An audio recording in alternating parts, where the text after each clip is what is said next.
I'm Stacy Holmes, and this is Glordinary, a few moments where we celebrate God's glory and champion the ordinary. I'm glad you're here.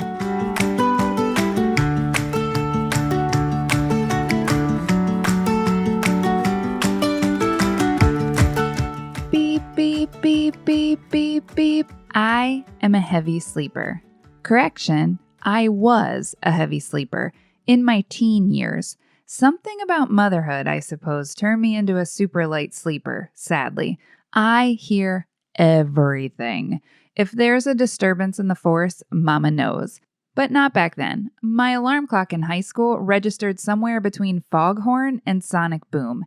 And yet, every 7 minutes, I would groggily smack the snooze button, completely unaware I had done so. No amount of alarm ringing could wake me up until I'd hear my dad from across the hallway yell, "Stacy, shut off that alarm!" Bam! I was up and out of bed. My ability to wake up easily, or lack thereof, had me a little nervous to leave for college 17 hours away from home. I even asked my dad to record himself yelling, "Stacy, shut off that alarm!" so I wouldn't miss my 7 a.m. class.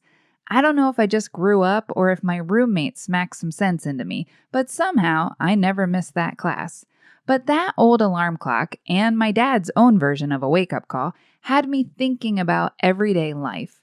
Some seasons are long, slow, and just suck the life right out of you, making you want to curl up and stay in bed a little longer.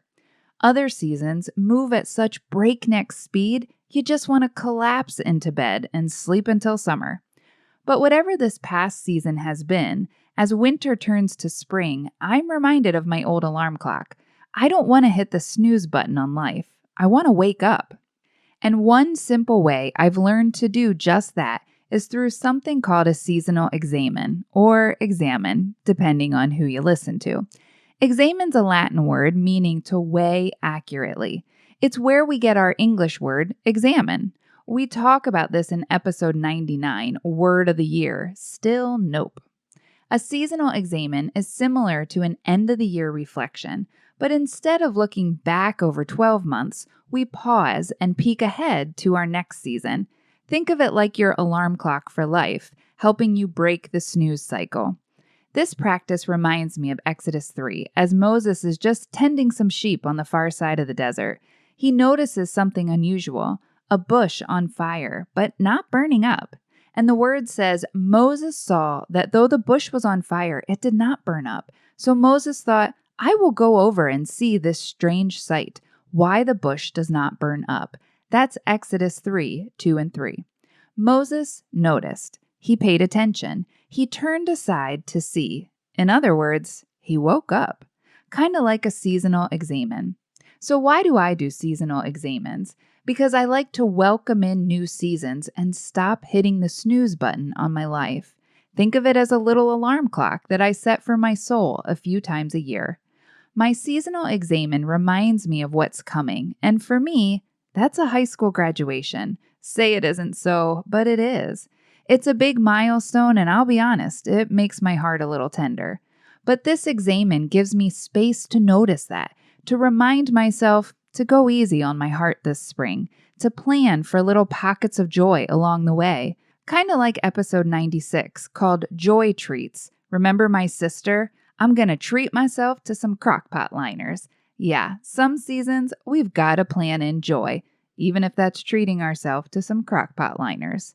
A seasonal examen helps me find overlap between the physical season all around me and the inner season of my heart. It's a practice I repeat to welcome a new season, whether I'm excited for its arrival or not. It's a chance to, quote, turn aside and see, like Moses, to take notice of what's pouring into you and what's draining out of you, what's life-giving and life-sucking. It's a moment to remember what we value most and to remove what distracts us. In a lot of ways, a seasonal examen, well, it's just an alarm clock for the soul. It wakes us up from the wash, rinse, repeat of everyday life, from the snooze button of life. Because let's be honest, life is busy, it's noisy, and it's filled with 1,000 little things vying for your attention, not to mention our screens. So today, let's pause for a moment, take a breath, take a sip of coffee, and wake up to the season ahead. Now, the model I've used the last several years is one I adapted from author and podcaster Emily P. Freeman.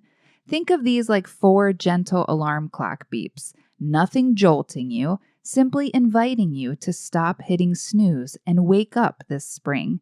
There's no right or wrong answer, just short, first thing that comes to your mind responses. That's usually what I find to be the most helpful for this practice.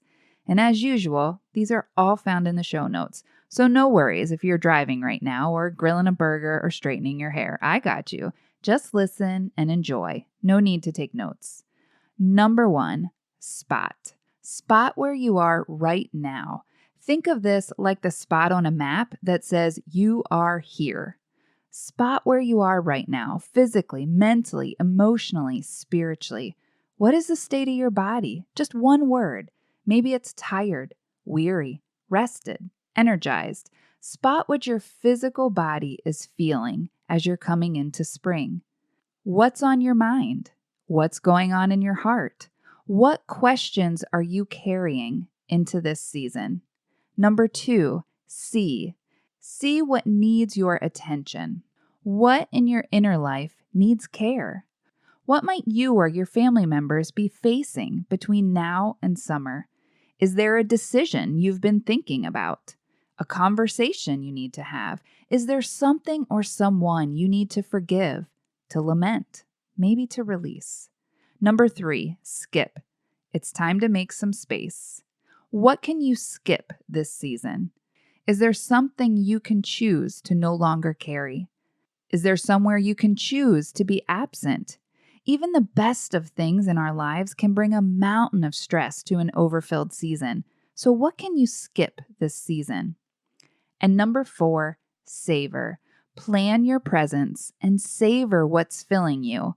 What would be life-giving for you this spring? Pay attention to your senses here. Like, what do you want to see, hear, smell, taste, touch to make you feel alive this spring? What would help you be fully present in this season? Not zoning out, vegging out, blacking out, not mindless scrolling or numbing distractions. What would help you be fully present this spring? Let's recap. Number 1, spot where you are. Number 2, see what needs your attention. Number 3, skip what weighs you down. And number 4, savor what nourishes you. Years ago, I read one of my all-time favorite books called Sensible Shoes by Sharon Brown. And there's a line in Sharon's book that has stayed with me ever since. She writes, quote, "We don't have the power to make the sun rise, but we can choose to be awake when it happens. Spiritual disciplines help us stay awake." End quote. A seasonal examen is one small way to stay awake. Let's stop hitting snooze on our life this season, unless you want to borrow my dad to help wake you up. Remember, you're not alone in this. I'm praying for you, friend. Have a Glordinary day.